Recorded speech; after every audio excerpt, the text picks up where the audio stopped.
Inspire Instructor Training Book Club. Reading together, growing together.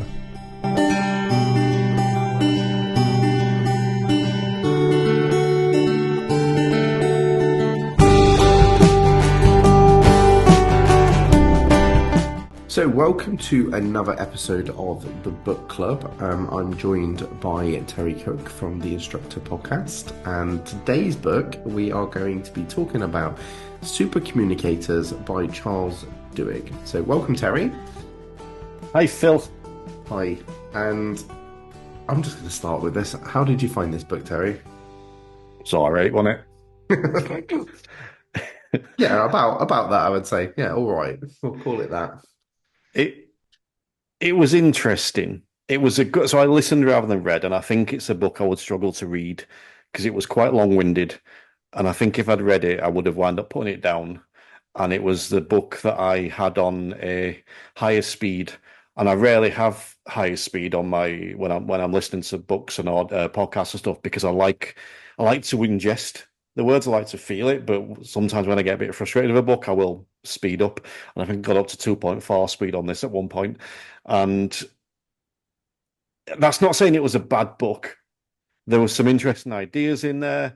There's some interesting stories, but it just felt a bit like Jack and Ori. You know, it was like you sit there, I'm going to talk to you a bit, and occasionally you might hear something of interest. Yeah, that's exactly my thoughts on it. I think there's an app that can condense books down and like gives you like a 5 minute like episode about what's in the book. And I feel like this book needs that, like, because there are some good points that it hits, but it just faffs around the outside all into it. And I think this is probably the first book that I've chosen. Like, you shouldn't judge a book by its cover, and I literally chose this book based off its title. And I just thought Super Communicators is exactly what we do in the car and also what we should be doing as a marketing thing. I thought, how can this be bad for what we do? So that was how I chose it. There wasn't any recommendations, so I probably won't make that mistake again. I also listened to it, and I think I actually partly struggled with the man's voice as well, like the American sort of kind of voice. I couldn't take it in. And also, and I remember telling you this like last time we spoke, that I don't like the whole storytelling sort of kind of being taught that way. I like people to get to the point, and like Diana, I've told Diana Diana this, and she always tells me off. Because I do think that's maybe a style thing as well. So I know other people do like the story and learn from the story. For me, I want to kind of get to the point, and I think this book for me was too many. It was almost like they had a point and then went and found a story rather than the story was the point, if that makes sense. I think that it felt a bit like that. Like they had all these points, they wrote them down and went, right, where can we find some stories that fit these points? And it just felt a little bit like that. But I did take stuff from it. So I think that's something whenever you're listening to podcasts or watching audiobooks, like it's not a waste of time because you can always learn something from it, even if you don't like that style of book. So what did you take from the book then? I mean, just touching back on one thing you said, I actually quite like the guy's voice. I found it quite soothing. So that was, yeah, I liked listening to him, and I would actually say that I would recommend it to people. Not like a strong recommendation, but it's at the top of your list. But it's worth a listen. It's not a bad book, but it's just, yeah, it's like you're on story 7 about the same thing, and it's like, no, tell me your story, do a mic drop moment at the end, and then move on. And it wasn't, but I don't. I think it was there. What I'm trying to think of a big takeaway, and I don't think I've got one. I think it was. Look, one thing that was interesting actually. It was quite at the beginning was like defining what the conversation is. It's like, what is the conversation about? Because two people can have the same conversation about the same topic, but want different things from it. Actually, made me think about my marriage with that, but yeah. So that was interesting, but I think it was a general thing over the whole book. There was a general theme of ask questions and use conversation as learning opportunities. And whilst I kind of do that anyway, I get excited by conversation because and this is why I like the stories. It's why I get excited because I get to hear more from people. And I think I view them as learning opportunities, but I'd never had that defined. So I think to hear it defined that way was a bit like, oh yeah, that resonates. Every conversation is a learning opportunity, and that stuck in my head a little bit. So I I think for me as well, where I stumbled on this book slightly, and maybe it would benefit other people, is because there's a lot of things that were spoken about in this book that I've kind of grasped onto anyway, doing what I do. Even just little things like you were talking about a framework for a conversation, making bullet points, just like, yeah, that sounds a lot like my podcast. There was talking about the way you interact with people, and it got me thinking about how I am recording this stuff. When I'm with you on this Zoom call, it's not intentional anymore, but I it used to be intentional where I would gesticulate a lot more because I want the person on the other side to see me engaging. I don't need to do that as much in person because in person you can pick up the subtle cues more. So you still need to do those kind of cues to show that you're engaging and to match that person. But on Zoom, I try and do it a bit more prominently. So I think maybe that's where I come a little bit stuck as well. But I realize I've answered about 7 different questions there. But in terms of what I took away, I think that the overriding thing was that every conversation is a learning opportunity, and having that honed down to that sentence worked well.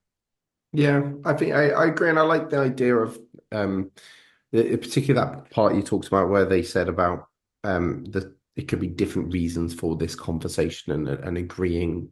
I struggled with that concept, to be honest. I struggled with the concept of and I don't think this is necessarily how they suggested to do it, but this idea, like, are we having an emotional conversation here or a knowledge conversation? Like, it would just be kind of felt weird, sort of kind of concept. But I think the idea is that you stumble across that really as you go through the conversation. And I was thinking about it. Ironically, I also thought about marriage when they were talking about this as well, a couple of times. And I remember talking to you on your podcast the other day about how I um did this thing with my wife where we answered like 40 questions. This came from this book actually. So there is stuff that I've taken from this book. They had a thing where it was a story about where they got people together, didn't they? And they asked a series of questions to each other, but these are like complete strangers. And then the idea, and they're like all in tears and opening their hearts and become best friends and stuff like that.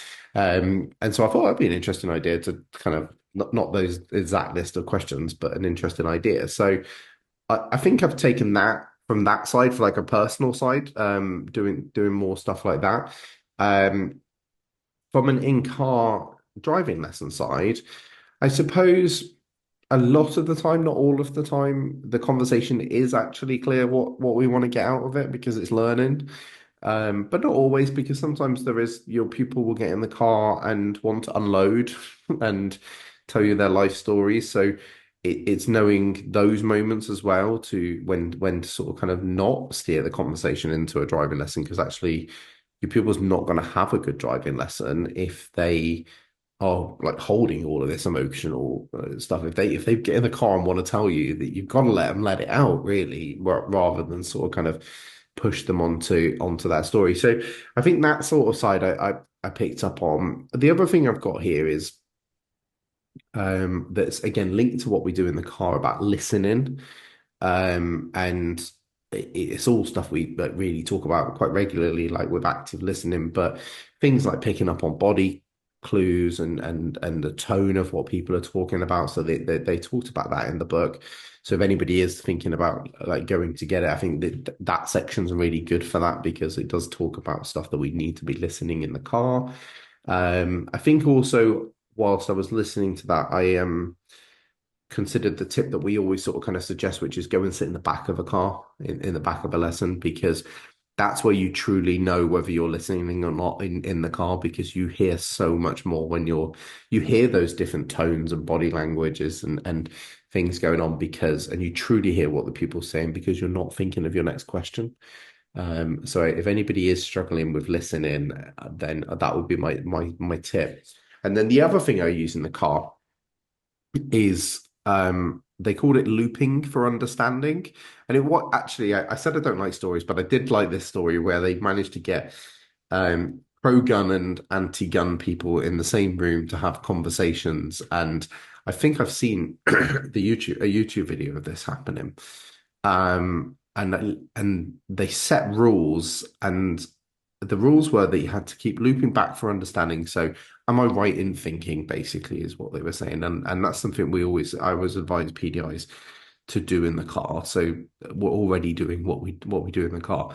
And then the other thing they said when they started the conversation about guns after having some like personal conversations to kind of warm up, the rules were you had to ask open questions. You weren't allowed to have a rebuttal without that was disguised as a question. And then you weren't allowed to ask questions you know the answer to. They had to be curious. And I was just there thinking, listening to that set of rules and thought, yeah, they're the rules for in the car as well. Yeah. like, so yeah, I don't know if you like took anything from those bits. I mean, the listening bit in particular stood out for me because it the book talks a lot about how to show that you're listening. And I think that, like you said there about listening to respond rather than listening to what the actual person saying, I think it is capable to do both. I think I can sit here listening to what you're saying, fully take it on board, but still want to come back with a different point afterwards. But I think the problem when I do that is it shuts you down. From your perspective, I'm not listening because I've just waited for you to finish so I can tell you my thing. So you think about the learner in the car when they open up about how they felt when I'm trying to think of an example from today, when they open up how they felt when they tried to drive around the pedestrian crossing the road rather than stopping and not running them over. It's like if I just shut that down, they're not going to open up in future. But if I can show them that I'm listening and ask them further questions about it or relate to something they've said, then I think that's a big thing. That it's not just about listening, it's about showing the person you're listening to that you have indeed listened. Yeah, and the other thing I think they mentioned on that note of showing them you've listened, because they talked about like nodding and eye contact is what people do normally, but they also mentioned that the person talking doesn't actually pay attention to the other person because you're concentrating on what you're saying. It just popped into my head then because I thought actually I just went on that whole rant about questions and active listening, and I don't think I was paying attention to your facial expressions and stuff. So, it's right. You need to show them after they finish talking that you were listening, and the way you do that is to summarize what they've said in your thoughts and just check you're on the same page and yeah, just check in with them and saying, "Am I right in thinking that this is what you're trying to tell me?" And I think as well, actually, it's interesting having this conversation, how it is true you have different types of conversations because this conversation I feel is always a bit like a tennis match, like not necessarily a competitive one, but just like I'll say some stuff and then you'll say some stuff and then and that's how we just add to the conversation. But if this conversation was about you wanting to improve, or actually previously, before we started the Zoom, I was asking you about my podcast, that was a completely different conversation. That wasn't you trying to add stuff and put your opinion in. You asked me some questions and you wanted to get some clarification on what I was saying and check in that what I'd said was the what you'd heard. And it was a completely different like conversation. So we do have very different conversations depending on the context of the information you're having. So I think that's maybe just something for instructors to be aware of is are you like flipping in between these conversations or are you getting in the car and doing maybe what you do with your mates, which is like storytelling and swapping and because that's how we interact as humans. But it's not how we should interact in the car, I don't think. No, I agree. I think I agree with everything you've said there, which is slightly annoying because there's not always something to come back on. But I will add on to it because what you know, and do you know what? This is a bit meta actually, because I'm going to come back to a point you said because I think that it's another way that we can tie that in, whether it's summarizing it or whether it's follow-up questions, is to ask that question. And people hear me do this on podcasts a lot. Can I come back to a point you made there? Can I come back and ask you about that thing you said? Because they may have skimmed over it or they may have said something of interest, but you're like, oh, I don't know if they want me to pry about that or whatever. So just by asking that shows that you've listened because you've heard that one sentence in that entire monologue. Because anyone listens to me will know that I will give a massive monologue around one useful sentence. So to come back and say, can I just ask you about that one thing? It's just showing that you're listening. And there's lots of simple steps we can use to show people that we're listening, whether you use three of them or 9.5 of them or whatever, it's almost irrelevant. But we we need to show that because if we're not showing that, then people don't know. We can listen as well as we want, but if we're not showing the person we're having the conversation with, i.e., you, that I'm listening, then it's gone. And look, I know this is coming away from lesson slightly, but we're talking about this recording. I don't look at the camera. I rarely look at the camera because when you're talking, I want to look at you. Now, that's not the best way to do it actually, because then you're not seeing me as in my face because my camera's out of position. But I want to read your body language as best as I can when we do this. So I think, you know what, maybe that's I picked up more of that from the book than I realized, just the importance of showing and demonstrating that we have listened. Maybe I picked up more from the book than I realized with that. Yeah, I know. I think that is a good one. The other and final note I've got on this book is going to be a short podcast episode. Is the section about social identities I thought was really interesting. And how we it almost shut people down because they're not part of our crew or our gang or whatever you want to call it. And I did like the fact that they went into it a little bit and explained how it is almost it's genetic of us to do that, and it like back in caveman times it was you needed to be part of the pack to survive, and so and you needed to sort of blend in as well, like you didn't want to be pushed out and be the loner because you wouldn't survive on your own. And I think so we obviously still have that like really ingrained in us, and I see myself doing it where I see myself doing it within the instructor community. Actually, there are instructors like on in the site. When I say I mean the social media instructor community, where there are instructors, and you're like, yeah, I'm that person's in my pack. Like they might not know it actually, but they are. I will give that person the time of day. And then there are people who will say a certain thing, and I'll be like, yeah, that I'm okay with not interacting with that person. And it was interesting. I think this came up on the whole, like with the gun one, where you had people who were very pro-gun and people who were very anti-gun. And it was interesting once they started actually having conversations that they were able to connect on different levels. But they may never agree about guns, but they were able to connect on other things. And I do wonder if sometimes we shut ourselves off from different opinions because we like to sort of go towards our little pack of people that we like. It's I mean, this is coming away from the book slightly, but I think this is a social media thing. Because if I meet you in public for the first time, I've not met you online or anything, then we'd get on quite well, and it'll be like, okay, cool, I've got a new friend in Phil, this is awesome. And then you tell me that you eat meat. It's not the best example, but you eat meat, and I'm okay, cool. Well, you eat meat, whatever, that's fine. I can deal with that. You've got all these other lovely qualities, Phil. If I see you online and you're like shouting, I eat meat and I hate vegans, then I don't want to know you.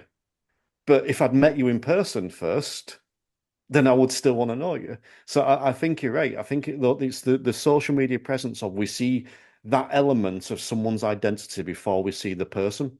And don't get me wrong, there are some elements of people's identity that override that anyway, because I don't want to know that person. And there's an element of that person is clearly not willing to discuss this anyway. So there's no point even trying to have a conversation. So there is an element of that, and social media does provide a nice buffer in that sense, but it also takes away the element of discovering someone new and meeting someone for the first time and finding out about that person because you've got a preconceived idea because you've seen them say something rude about women or gay people on social media, and now you just think this person's a misogynist or a raging homophobe. Yeah, I get where you're coming from, and I'm with you on it. But I'm almost wanting to challenge it a little bit because you obviously use the vegan option as a soft sort of kind of Playful. option, and then you went for the whole like homophobe or racist, and absolutely, I think if I saw someone who was racist on social media, I'd be like, I'm not going to reach out to that person. I don't necessarily want to be friends with them. But I do wonder if there's an element of us having empathy with their thought process because their thoughts come from their social backgrounds, their social groups. Like we have maybe got a completely different set of values because of where we've grown up, who we've grown up with, friends we've made, and people have gone down another path. And I don't think that necessarily makes it right to have that opinion, but I do wonder if more people reached across that aisle and had that conversation in both scenarios, we'd have less of that, if that makes sense. Like I'm sure there would still be the extremes. I think the people in the middle who would have less of that. I think if you think about the riots that we had quite recently, I think there was obviously extreme people who would just jump on the chance to like basically anything to do with immigration. And then I think there was a lot of people who followed. Mm. And it's the followers that I think they're following because that's their social media. Their social media is all of those posts. That's what they're seeing. That's their news. That's what their world is. Whereas they're the ones that you need to like step across and have a look at this actual news, and that sort of kind of conversation. But yeah, and even then, I'm sounding patronizing, and that's not the conversation that they talked about in the book. And it's yeah, it fascinates me. I don't like it, just that concept of bridging the gap, I suppose. I get it, but like you said in the book, that what they've done is they've put these people in a controlled environment and give them rules. Whereas if you put a Nazi in a controlled environment and give them rules, and they may be forced, but you put a Nazi in a room with me, they're probably not going to have quite the same conversation. So I think that, like you said, the extremes don't work, but when you've got a grey area, when you can find a mutual thing. But again, that's where it comes down to the person. So I meet you in public and I get to know you, Phil. It's like, oh, I like Phil. He's got all these really good values that we share. But then I find out that you're actually a Nazi. It's like, do I? Are you not, by the way, for anyone listening? Phil's not. It's not an That's the undercover clip. thing. Yeah. Um, but I would add on the bit where I'm saying you're not, just to context. But it's like, because of how well I know you, what do I do about that? And how far does that conversation go? And that can come into lessons, not maybe the Nazi thing, but I wrote on a post recently about someone who kicked off at me because I used gravity, talking about setting off uphill, and I used the word gravity, and that person was a flat earther. And they just laid into me. No, well, I'm making that sound worse than it was, but they were not happy that I'd used the word gravity. And I have to make a decision there. Do I have a conversation about the flat earth? Or do we subtly move on to something else and just accept that? And I'm not going to lie, I subtly moved on because I'm like, I don't need this in my day to day. So it's, I think it's that is a bit of it. It's knowing which hill to die on sometimes. That's it. Yeah, I like that phrase. And it's interesting. I think I would have done the same. But actually, this is what I'm talking about is the fact that I suppose the way you get through to someone like that who has that sort of belief isn't, and they talked about this with the anti-vaxxers. You can't just go, "I'm right, you're wrong." Like they said there was a doctor story, and he wanted to try and get through to these people because he wanted to help them with their vaccinations, and they all believed that they were going to get autism if they took these vaccinations. And the way to get through to them wasn't saying, "I'm your doctor." Like I'm right about this. It was never going to work. It was to actually have a conversation with them, talk about what are your fears here? What are you worried about? What do you want? And like none of them were like every single one of them wanted their kids to be safe. They just needed to sort of kind of be listened to, I suppose. And I think sometimes that's the conversation. It's interesting you talk about social media as well, because when they had the conversation about the guns, they all said that the second they went home and went onto social media, they tried to be. like the way they'd been in this room, and instantly they were like, "Oh no, you're a Nazi!" Like, and they was like, "You're a gun freak," and it was just like because you can't have that conversation. But then they did set up a group where they set up rules within the group that you had to do the looping back. So, and actually, I think that's so would be really sort of kind of crucial in social media. That imagine if everybody before they commented and wrote something, it just said, "Am I right in thinking this is what you mean in your question?" But and how many times do you see that on like social media? Someone posts a question and they either get like slammed for misspelling it or slammed for writing the DVLA instead of the DVSA, or whatever the thing is. Instead of somebody just going, "Am I right in thinking this is what you're asking?" I have it all the time on our Facebook Lives. Somebody will type out a question and they're trying to shorten it down as much as possible so I can read it on the live and ask it. And I have to kind of go, am I right in thinking this? This is what I've taken. I'm going to answer this question. If I'm wrong, tell me I'm wrong, and I'll answer the other question that you're asking. And that could happen more, I think, is people like asking that a little bit and just saying, like, is that what you meant when you said that? I think Chris Spence had once started a group for driving instructors where you could only ask questions. You weren't allowed to do anything other than ask questions. I think we should bring that group back. That Nice. that would be interesting. Yeah.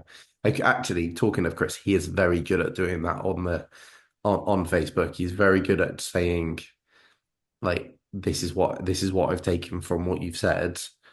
If I'm wrong, please let me know. And so He's too good though, in the sense of he does it too well, so he does it too often. And I know the impact that can have on you mentally when you are constantly going on Facebook and having to deal with people who, when you're being polite and the person opposite you isn't necessarily being polite, that can be quite draining. yeah, But it's that idea of listening to what, going back to the book, listening to what they're saying and checking, making, as you said, making sure that you've heard them right and asking questions about it. So I think this ties in with the book because I was thinking about this the other day.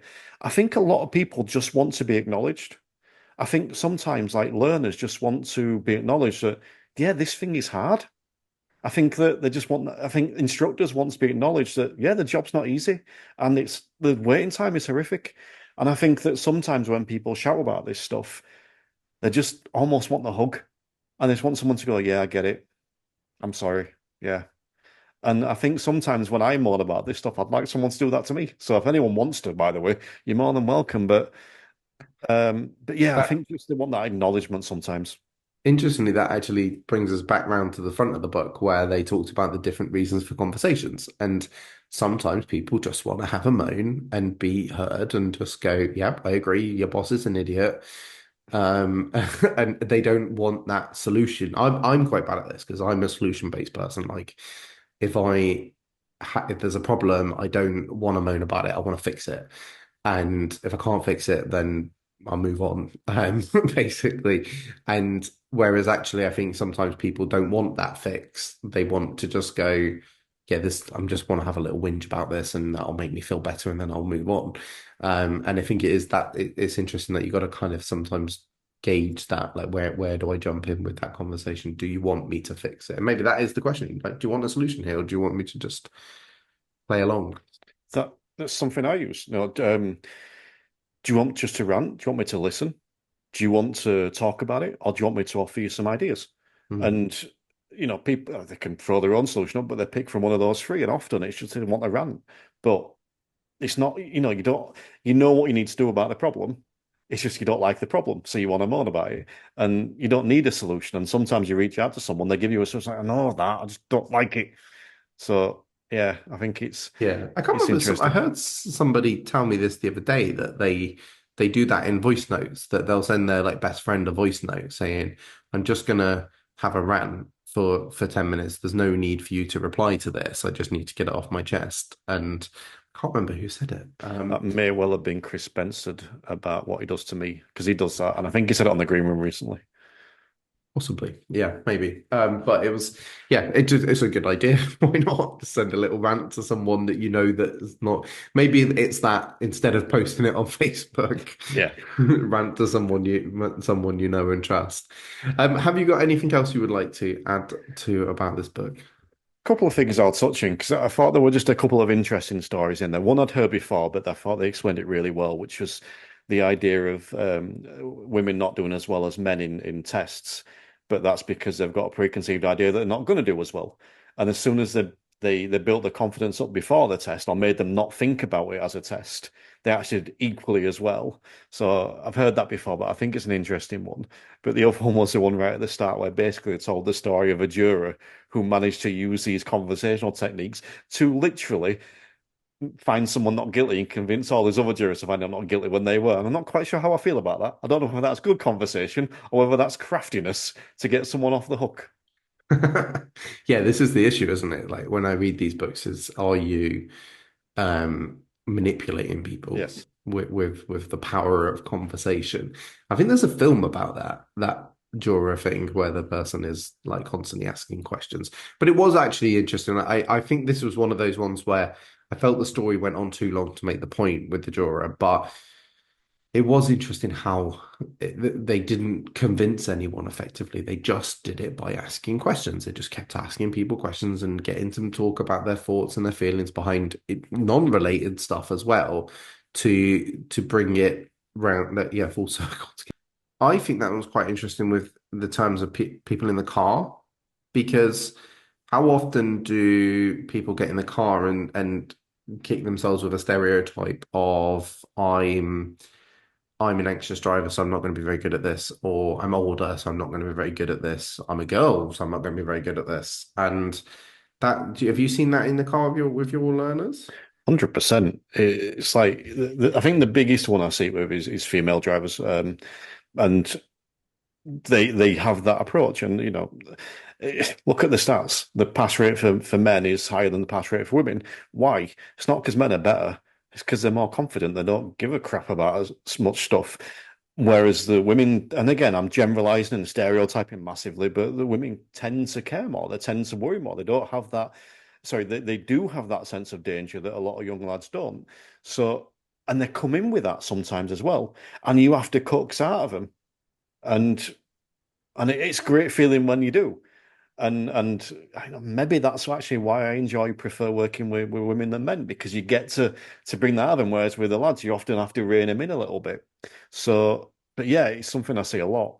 Yeah, it's interesting. I have the same opinion. I prefer teaching girls rather than guys because for that exact reason that you tend to be building one up and the other one you tend to be going, please don't go and kill yourself. Um, and yeah, no, I see that a lot. And so I think it's how we get around that, isn't it? And having those conversations with them about, I suppose, where's that belief come from? And society is possibly one of the answers, unfortunately. But yeah, it's one of those things. I think I would be watching out for any sort of limiting beliefs, basically, whether it's around gender or family or whatever, and challenging that with the pupils. And when I say challenge, I don't mean like you're wrong, like having a conversation with them, talking to them about it, and hopefully because you're never going to be able to tell them they're wrong. They have to come to that realization themselves, and change that. And you only got so many hours with them, so you're not. And we're not therapists, so it's even though it feels like it sometimes, but we can have an impact. We can plant a seed, I think. So, yeah, definitely something to consider. I Anything think, else you would like to talk about with the book or? yeah, I was going to mention one other thing, which was they spoke about matching, which I Mhm. found quite interesting. Again, it's something that I didn't realize I did until, well, I think I did, but I didn't realize there was like a label for it. It was like a proper thing.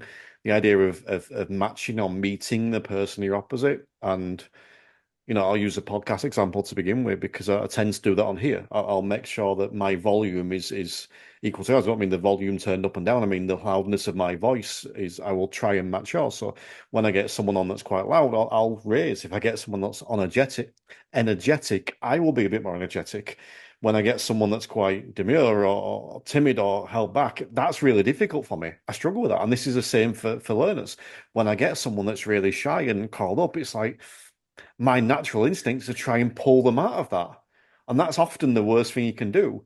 And you've almost got to lower your tone down a little bit and lower your voice and lower your overbearing personality, I'm talking about me there, to enable that person to come out so that you haven't got this meek, timid person sat next to you and you're going, yes, but look at me and I will keep you safe. You don't need to worry about anything here today, and it's like that don't work. But if you can bring yourself down to their level, maybe a notch or two above, in the hope that they'll come out a little bit, and then you keep yourself a notch or two above as they come out. That works. But I found that they explained that really well. And again, it was good for me to hear an explanation of what I'm doing, but explained properly rather than me doing it in a really crappy way. I thought it was a very good way of saying it, actually. I it's interesting because I think I do the same, but also but not necessarily consciously. And I think actually it's weird if you do it consciously sometimes in a sense that they because then it becomes a bit forced. I think it does like in my opinion it feels natural to not be like it would be weird to be in the car with a little like with a tiny sort of kind of like timid little person not like whispering and you're like hello and just like jumping in. But like I think I'm glad you mentioned it the bit about being maybe just a notch above them because it's about coming down to their level and then trying to encourage them into that. Like if you went into like real timid, it would just be like a very timid conversation. You want to try and inject a little bit. Almost you're saying it's okay to be enthusiastic in the car. It's okay to sort of like open up in this car, and you're saying that with your. It's interesting. I had this today, so I have today gone back to teaching learners for 1 day a week because I stopped in January because I was doing all the instructor training and stuff, and then I missed it. And I wanted to get back in with learners. I also felt like when you're training instructors, I needed the stories. I needed to go and try some of the stuff that I talk about. I wanted to the proof is in the pudding sort of kind of thing. And so today I met like it was first time back, so I met my new learner. And I had that experience where we got in the car and I'm like as she's getting in, I'm like saying hello and we're getting to know each other. I'm trying to find out what like her goals and things. But I'm engaging like who is this person? Like what level is she at? Like where's the energy and stuff. And so maybe it was a bit more conscious in that early bit because I'm trying to work out that person. So yeah, I've had that experience today, so it's quite nice. I mean, essentially, this book, and maybe if I'd have come into this book thinking of it this way, it may have been better. And I may go back and listen to it with this in mind. This book is about building rapport.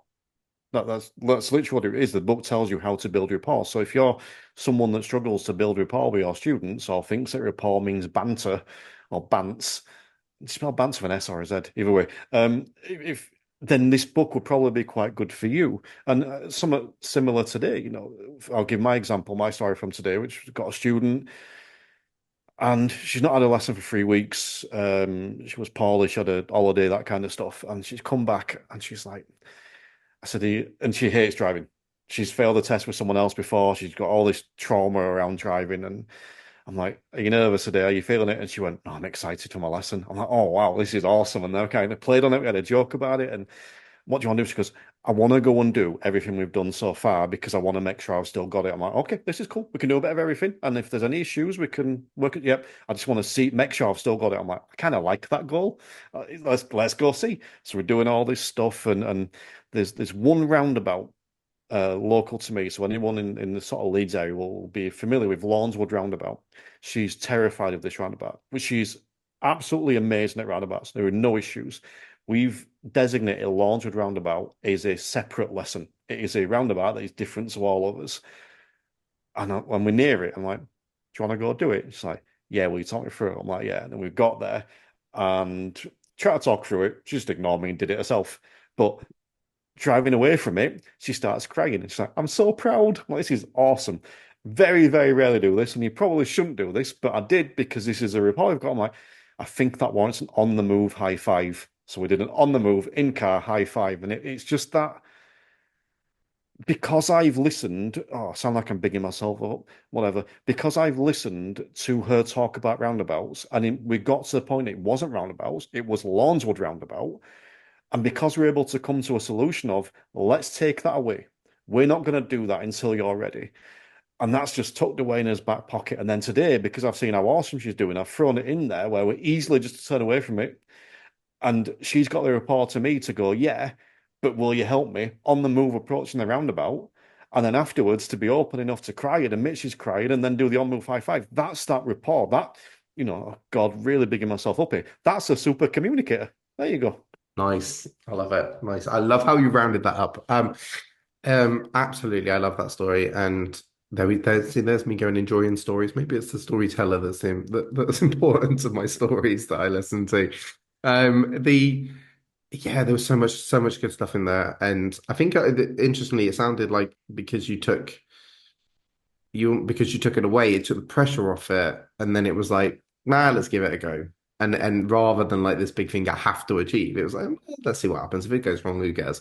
That's what we were talking about earlier about that limiting beliefs that people come in with. If you can change that thought process and that mindset going in something, they suddenly just become so much better.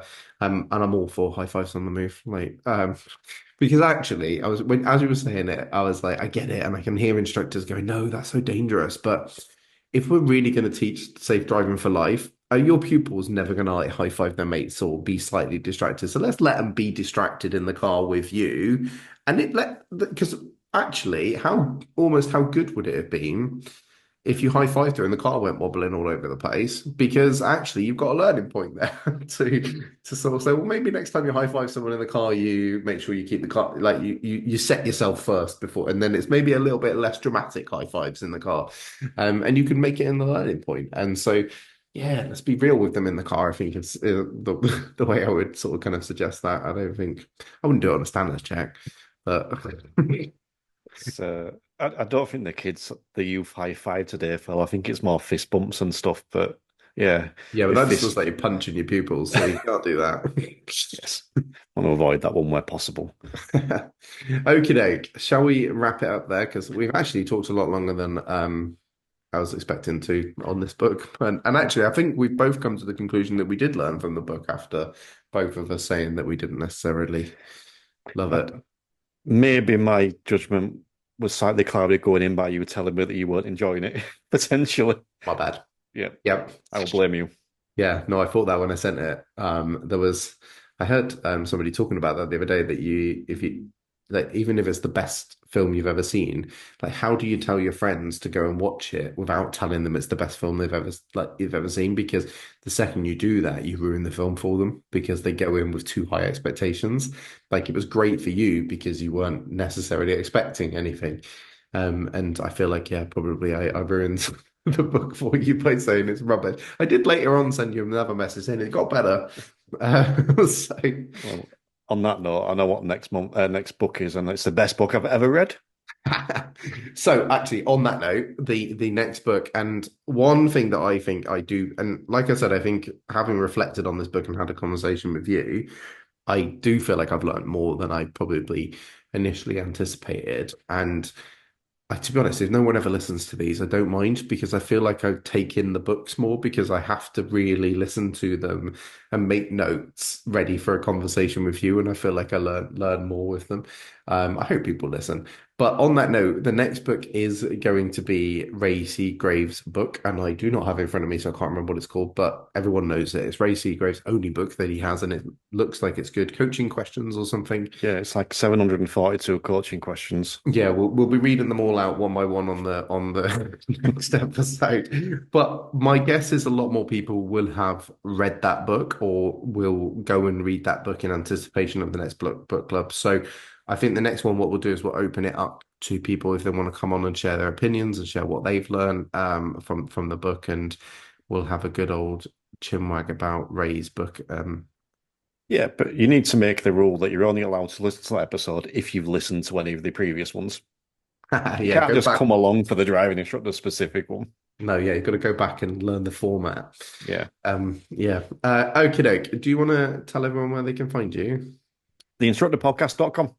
Nice, easy peasy. Like, to be fair, anyone listening to my podcast, if they don't know who you are already, then That's crazy. Yes, the next book club I will be posting about it, and we will be listening to reading Ray's book. Actually, we're not listening to Ray's book. Maybe I'll get Ray to read it to me. And yeah, and we'll have a good conversation about that. I'm hoping maybe before the end of the year. I like it. I'll look forward to it as always. Brilliant. Thank you very much. Inspire Instructor Training Book Club. Reading together, growing together.